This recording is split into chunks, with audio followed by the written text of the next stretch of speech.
Good morning, Suprabhatam. आज इस video के माध्यम से हम 10th क्लास के जो संधि वाला जो टॉपिक है उसको हम आज इस वीडियो के माध्यम से अध्ययन करेंगे।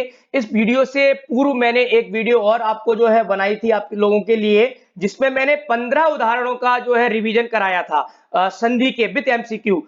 अब इस वीडियो में भी हम जो है 15 उदाहरणों का ही अध्ययन करेंगे विथ जो है एमसीक्यू बेस्ड, क्योंकि आपका जो नया पैटर्न है उसमें जो है एमसीक्यू बेस्ड तरीके से जो है क्वेश्चन पूछे जाएंगे। तो हमें संधि जो वाले टॉपिक है उस पर विशेष तौर पर यह ध्यान रखना है कि जो शब्द गिवन है जिसमें हमें संधि युक्त पद बनाना है, संधि विच्छेद करना है, उसको बड़े ध्यान से पढ़ना है, ध्यान से समझना है और यह देखना है कि इसमें संधि कौन सी हुई है या कौन सा जो है इसमें हमें विच्छेद करना है। उसके बाद ही हम जो है सही ऑप्शन पर जो है हम टिक करेंगे। सबसे पहले ये समझना है कि ये जो है कौन से संधि का उदाहरण है। तो आइए स्टार्ट करते हैं। पहला उदाहरण है व्याघ्रमारी काचित इयम इति मत्वा व्याघ्र भयाकुल चित्तो नष्टः। अब यहां देखिए भयाकुल चित्तो नष्टः शब्द है, संधि युक्त पद है, यहां पर संधि हुई है, हमें संधि विच्छेद करना है।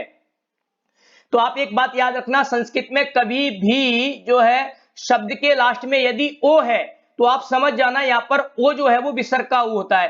क्यों? क्योंकि संस्कृत में कभी भी किसी भी शब्द के लास्ट में ओ नहीं होता है, किसी भी शब्द के लास्ट में, याद रखना। और यदि वहां पर ओ है तो 110% जो है वो विसर्ग का ओ हुआ है। तो यहां पर देखेंगे क ऑप्शन में भयाकुल चित्तः प्लस नष्टः, ख ऑप्शन हमारा भयाकुल चित्तः प्लस नष्टः। देखिए यहां पर विसर्ग को हुआ है तो क ऑप्शन में भी विसर्ग है और ख ऑप्शन में भी विसर्ग है, लेकिन जो हमारा क ऑप्शन है उसमें देखिए शब्द है चितः और जबकि ख ऑप्शन है उसमें शब्द है चित्तः। तो छोटी छोटी बातों का विशेष तौर पर ध्यान रखना है। ऐसी तरीके से जो कि आपको कंफ्यूज करने के लिए दो ऑप्शन ऐसे दिए गए होंगे, आपको लगेगा ये वाला भी सही है और लगेगा ख वाला भी सही है। तो हमें इसलिए क्या करना है, जो शब्द गिवन है जहां पर संधि हमें करनी है उस शब्द को ध्यान से पढ़ना है। तो यहां पर क्या शब्द है, भयाकुल चित्तो। तो देखिए दो ता है तो हमारा करेक्ट जो ऑप्शन होगा वो ख होगा, भयाकुल चित्त प्लस नष्ट। तो चित्त में जो विसर्ग है, विसर्ग को क्या हो गया है, ओ हो गया है तो संधि से। नेक्स्ट उदाहरण है कश्चित धूर्तः शृगालः व्याघ्रम दृष्ट्वा हसन आह। अब देखिए यहां पर शब्द है कश्चित।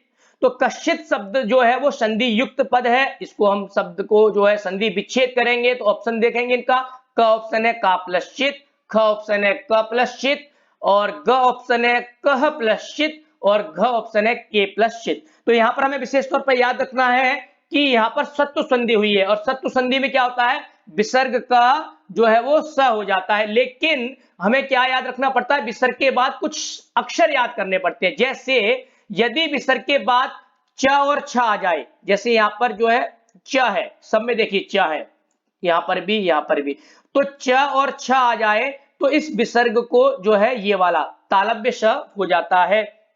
तो क में विसर्ग है, उसके बाद च है, तो कह को क्या हो जाएगा, तालव्य श हो जाएगा। तो जुड़ के क्या बन जाता है, कश्चित। तो हमारा करेक्ट ऑप्शन जो है वो हो जाएगा ग, कह प्लस चित बराबर कश्चित। ये उदाहरण जो है बहुत बार जो है एग्जाम में पूछ लिया जाता है, तो इसको जो है विशेष तौर पर याद रखना। कश्चित को जब हम अलग करेंगे तो कह प्लस चित, और यदि कह प्लस चित आ जाए तो उसको हम जोड़ के बना देंगे कश्चित। अगला उदाहरण है गृहीत कर जीवित शीघ्रम तद अग्रतः नष्टः। तो यहां पर जो संधि युक्त पद है वो है तद अग्रतः, इसको हम अलग करेंगे, विच्छेद करेंगे। तो ऑप्शंस हमारे हैं क तत् प्लस अग्रतः, ख तत् प्लस अग्रतः और ग ऑप्शन है तदा प्लस अग्रतः और घ ऑप्शन है ततः प्लस अग्रतः। तो देखिए यहां पर जो है ये विसर्ग संधि है। क्यों? क्योंकि यहां पर जो है व्यंजन संधि में व्यंजनों का जो है चेंजेस होते हैं और विसर्ग संधि में विसर्ग का चेंजेस होते हैं। तो यहां पर देखिए तद अग्रता में भी क्या है, तत् प्लस अग्रता। तो तत् में जो त है और उसके बाद यदि कोई स्वर आ जाए तो ये जो त है ये अपने ही वर्ग का जो तीसरा अक्षर होता है, अर्थात त थ द में जो है वो चेंज हो जाता है। तो अब देखिए यहां पर तत् है और यहां पर भी तत् है, तो हमें क्या याद रखना है कि जो तत् में जो ये ता है, हलंत वाला ता है, इसमें जो इसका जो है अपने वर्ग का तीसरा अक्षर होगा। तो तत् में जो ये है त थ द, तो तत् का बन जाएगा तद और तद के बाद उसमें जो द हलंत है उसमें जब स्वर अ मिलेगा तो द जो है वो पूरा हो जाएगा, तो क्या बन जाएगा तद अग्रतः। तो हमारा जो ऑप्शन है ऑप्शन नंबर ख वो हमारा ऑप्शन करेक्ट हो जाएगा। तत् प्लस अग्रतः तो ता को हो गया द और द हलंत रहेगा और उसमें बाद में अ स्वर मिल जाएगा तो पूरा द पूरा हो जाएगा तद अग्रतः। तो तत् प्लस अग्रतः बराबर तद अग्रतः। नेक्स्ट उदाहरण है यत मानुषात। अब देखिए यत में त है जैसे हमारा तत् था और उसके बाद क्या है मानुषात, मानुषात में है म। तो किसी भी वर्ग का यदि पहला अक्षर है और उसके बाद किसी भी वर्ग का पांचवा अक्षर आता है तो यत में त जो है वो तवर्ग का पहला अक्षर है और मानुषात में म जो है वो वर्ग का प फ ब भ म पवर्ग का पांचवा अक्षर है। तो ये जो त है यत में जो त है ये अपने वर्ग का पांचवा अक्षर हो जाएगा। तो त थ द ध न, तो जो तवर्ग का जो पांचवा अक्षर होता है वो होता है न, तो जो त है वो ना में चेंज हो जाएगा। तो हमारा करेक्ट आंसर हो जाएगा यन मानुषात। तो हम देखेंगे चार ऑप्शंस गिवन है यहाँ पर, तो घ जो ऑप्शन है हमारा यन मानुषात ये हमारा करेक्ट आंसर हो जाएगा। तो यत मानुषात का जो हम संधि युक्त शब्द बनाएंगे वो बन जाएगा यन मानुषात को जो है यहाँ पर न हो गया है। अगला उदाहरण है व्याघ्रोपी। तो व्याघ्रोपी जो शब्द है संधि युक्त पद है, यहां पर देखिए ओ है और मैंने आपको बताया संस्कृत में ओ जो है नहीं होता है, ओ कहां होता है, वो विसर्ग का ओ होता है। तो विसर्ग का ओ हो जाता है और कभी भी संस्कृत में आपको ये उल्टा एस जिसे हम अवग्रह बोलते हैं ये कहीं पर दिखे तो आप 110% समझ जाना ये जो है वो संधि जब हम बनाते हैं तो छोटा जो अ होता है उसको बनाते हैं। तो अलग करेंगे तो क्या हो जाएगा व्याघ्र प्लस अपी। अब देखिए ग ऑप्शन में व्याघ्र प्लस अपी है और ख ऑप्शन में व्याघ्र प्लस आपी है। तो बहुत सारे लोग क्या करते हैं जल्दी जल्दी में ख को सही करेक्ट कर देंगे जबकि ख ऑप्शन हमारा गलत है। करेक्ट आंसर क्या है ग व्याघ्र प्लस अपी। तो व्याघ्र में जो विसर्ग है विसर्ग को ओ हो गया, क्यों क्योंकि बाद में छोटा अ है और छोटा जो अ है उसको क्या है अवग्रह में कन्वर्ट हो जाता है। तो व्याघ्र प्लस अपी बराबर व्याघ्रोपी। अगला जो उदाहरण है वो है तस्मात अंक। तो देखिए तस्मात अंक जो है ये हमारा ये वाला जो उदाहरण है जो हमने पहले भी पढ़ा था तत् अग्रतः, तत् प्लस अग्रतः तो ता को दा हो जाता है। उसी प्रकार यहां पर जो है तस्मात प्लस अंक। देखिए तस्मात में त हलंत है उसके बाद अस्वर है तो ये जो त है ये अपने वर्ग का तीसरे अक्षर में यानी त थ द में जो है वो चेंज हो जाएगा। तो ता को द हो जाएगा, द जो है आधा रहेगा और उसमें जो अ है ये जुड़ जाएगा तो द पूरा हो जाएगा। तो क्या बन जाएगा तस्मात अंक। तो कौन सा ऑप्शन हमारा करेक्ट हो जाएगा क ऑप्शन। क ऑप्शन देखिए आप तस्मात अंक, तो त को द हुआ, द में अ मिला तो द पूरा हो गया तो तस्मात अंक। अगला जो उदाहरण है वो है वयोनुरोधात। तो वयोनुरोधात में देखिए ये जो है अक्सर पूछ लिया जाता है वयो में विसर्ग को ओ हुआ है क्योंकि बाद में यहाँ पर हमें क्या दिख रहा है ये एस आकार का चिन्ह यानी अवग्रह, अवग्रह अर्थात छोट इसमें 100% क्या है अ, तो अ निकल जाएगा और विसर्ग को ओ हो जाएगा।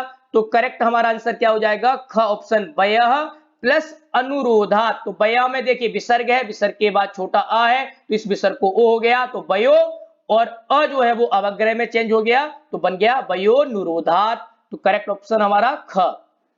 अगला जो उदाहरण है वो है हिम करोपी। जैसे वयोनुरोधात था उसी तरीके से जो है अगला शब्द हमारा क्या है हिम करोपी। तो इसको भी हम अलग करेंगे तो क्या करेक्ट आंसर हो जाएगा हमारा हिम करह प्लस अपी अर्थात ऑप्शन नंबर घ। विसर्ग है हिम करह, र में विसर्ग है, विसर्ग के बाद छोटा आ है तो विसर्ग को ओ हो जाएगा तो बन जाएगा हिम करो और अ जो है वो अवग्रह में चेंज हो जाएगा हिम करोपी। अगला उदाहरण है समरूप शरीर सन्निवेश। तो संधि युक्त पद क्या है सन्निवेश, उसको हम अलग करेंगे तो यहां पर क्या ऑप्शन हमारा करेक्ट हो सकता है देखिए सत प्लस निवेश, सत प्लस निवोश, सन प्लस निवेश और सम प्लस निवेश। तो आपको ये मैंने एक बताया है एक फॉर्मूला कि यदि किसी भी वर्ग का पहला अक्षर आए किसी भी वर्ग का, जैसे सत है, सत में त जो है वो तवर्ग का पहला अक्षर है त और उसके बाद किसी भी वर्ग का यदि पांचवा अक्षर आ जाता है किसी भी वर्ग का तो देखिए ये जो है न त थ द ध न, तो ये जो है तवर्ग का ही पांचवा वर्ण है पांचवा अक्षर है। तो ये जो त है, सत में जो त है, ये अपने वर्ग का पांचवा अक्षर हो जाएगा। तो त थ द ध न, तो ये जो त है ये अपने वर्ग के पांचवें अक्षर अर्थात न में जो है कन्वर्ट हो जाएगा। तो करेक्ट आंसर क्या हो जाएगा हमारा, सत प्लस निवेश, अर्थात का ऑप्शन सत प्लस निवेश बराबर सन्निवेश। ता को जो है वो यहाँ पर न हो गया है। अगला उदाहरण है वयशस प्लस टू, वयशः प्लस टू, तो विसर्ग है, विसर्ग के बाद ता है। याद रखना विसर्ग के बाद अगर त और थ आते हैं तो हमेशा याद रखना ये वाला सा हो जाता है, और च और छ अगर आते हैं तो ये वाला श हो जाता है। तो वयशः प्लस टू, विसर्ग के बाद ये त है, तो त और थ आने पर ये वाला दंत्य श हो जाएगा। तो हमारा करेक्ट ऑप्शन क्या हो जाएगा यहाँ पर, वयशस टू, ग ऑप्शन हमारा जो है यहाँ पर करेक्ट हो जाएगा। और क ऑप्शन गलत क्यों होगा, क्योंकि ये वाला जो श होता है ये जब होता है जब च और छ आए, लेकिन यहाँ पर क्या है, त आया है, तो त और थ आने पर जो है वो दंतेशा होता है। तो वयसस टू। अगला उदाहरण है किंचित प्लस अंतरम। तो किंचित में देखिए त है, त के बाद अ स्वर में आता है, तो किसी भी वर्ग का पहला अक्षर हो तो त जो है त वर्ग का पहला अक्षर है, और बाद में कोई स्वर आए तो ये जो त है ये अपने वर्ग का तीसरे अक्षर में चेंज हो जाता है। तो त थ द, तो त जो है वो द में चेंज हो जाएगा। तो क्या बन जाएगा, किंचित, और द हलंत रहेगा, और बाद में जो है अस्वर है, अ जो है द में मिल जाएगा, तो द पूरा हो जाएगा। तो शब्द हमारा बन जाएगा किंचित अंतरम, अर्थात जो ऑप्शन नंबर क है वो हमारा जो है सही आंसर हो जाएगा, किंचित अंतरम। त को जो है द हो गया, और द हलंत है, बाद में छोटा आ है, तो छोटा आ मिला तो बन गया किंचित अंतरम। अगला जो हमारा उदाहरण है वो है आर्योपी। आर्योपी में देखेंगे आर्यो ओ है, ओ हमेशा मैंने आपको बताया विसर्ग को ओ होता है, तो आर्य प्लस अपी, तो हमारा ऑप्शन नंबर ख जो है करेक्ट हो जाएगा, आर्य प्लस अपी बराबर आर्योपी। अगला उदाहरण है नामतो वेदितुम। तो नामतो में भी देखिए ओ है, तो मैंने आपको कई बार जो है मैंने रिवीजन करते समय बता दिया है कि संस्कृत में ओ नहीं होता है, किसी भी शब्द के लास्ट में ओ है, इसका मतलब वहां पर विसर्ग है। तो नामतो में मूल शब्द क्या हो जाएगा, नामतः, और फिर क्या बचेगा वेदितुम, क्योंकि यहाँ पर क्या है यवरल भी हो तो विसर्ग को ओ हो जाता है उत्तु संधि से। तो हमारा करेक्ट ऑप्शन हो जाएगा नामतः प्लस वेदितुम, ऑप्शन नंबर घ। नामतः प्लस वेदितुम, नामता में विसर्ग है, विसर्ग को ओ हो गया, तो नामतो वेदितुम। अगला उदाहरण है कश्चिद अस्मिन। कश्चिद अस्मिन को जब हम अलग करेंगे तो देखिए यहां पर द हुआ है, द, और द कब होता है, जब किसी भी वर्ग का पहला अक्षर अपने तीसरे वर्ग में चेंज होता है, तीसरे वर्ण में, तो द तीसरा वर्ग किसका है, ता का, तो क्या होगा यहां पर ता अलग होगा, तो हम अलग करेंगे तो कश्चित प्लस अस्मिन, तो कश्चित प्लस अस्मिन जो है ऑप्शन नंबर ग जो है यहाँ पर करेक्ट हो जाएगा। कश्चित में त है, त को द हो जाता है, और द हलंत रहता है, और उसमें बाद में अस्वर है, तो अ जब स्वर जो है वो द में मिलेगा तो द पूरा हो जाएगा, तो कश्चित अस्मिन जो है हमारा शब्द बन जाएगा। ऐसे ही अगला जो उदाहरण है, जैसे हमने कश्चित अस्मिन पढ़ा था, ये संधि युक्त पद है। अगला जो उदाहरण है वो क्या है, किंचित अभिनयम। तो किंचित अभिनयम में यहाँ पर क्या हो गया है, जो यहाँ पर संधि युक्त पद था, यहाँ पर जो है अलग अलग कर दिया, संधि विच्छेद है, यहाँ पर हमें संधि युक्त पद करना है। तो देखिए ये दोनों एक ही संधि हुई है, तो किंचित में त है, त के बाद अस्वर है, तो त जो है अपने वर्ग का तीसरा अर्थात त था द में चेंज हो जाएगा, तो क्या हो जाएगा किंचित, और द जो है वो हलंत रहेगा, और उसमें जब अस्वर मिलेगा तो द पूरा हो जाएगा, तो बन जाएगा किंचित विनयम। तो किंचित विनयम में हम देखेंगे तो यहाँ पर जो है ऑप्शन नंबर क हमारा करेक्ट हो जाएगा, किंचित विनयम। और हमारा लास्ट उदाहरण है अपिच इतस्तावत वयस्य। अब देखिए यहाँ पर संधि युक्त पद क्या है, इतस्तावत, इसको हम अलग करेंगे तो देखिए इतस में जो है वो स है, तो स कब होता है, विसर्ग का स होता है, लेकिन कब, जब बाद में त और था हो। मैंने आपको अभी ऊपर भी बताया था, इसी में अगर त और था होते हैं तो ये वाला श, और च और छ होते हैं तो ये वाला श। अब देखिए यहाँ पर जो स है वो तालव्य श है, सॉरी माफ करना दंत्य श है, सब्जी वाला स है, तो जो है उसके बाद क्या होना चाहिए, ता और था होना चाहिए, तो विसर्ग का जो है वो स होता है, तो विसर्ग वाला शब्द क्या है, घ ऑप्शन है, तो घ ऑप्शन हमारा करेक्ट हो जाएगा, इतः प्लस तावत बराबर इतस्तावत। तो इस वीडियो के माध्यम से हमने जो है 15 उदाहरण हमने और पार्ट 2 जो है वीडियो में हमने पढ़े हैं। तो अब आपको जो है एक वीडियो में और इसकी आपको संधि की बनाऊंगा, जिसमें कि आपके जितने भी जो शब्द हैं, जो आपके बोर्ड टर्म 1 में आने वाले जितने भी चैप्टर्स हैं, उनके जितने भी उदाहरण हैं, वो हम इन वीडियो के माध्यम से हमने कवर कर लिया है। आप इस वीडियो को देखिए और इससे जो है अपना लाभ उठाइए, अच्छे मार्क्स लाइए। धन्यवाद।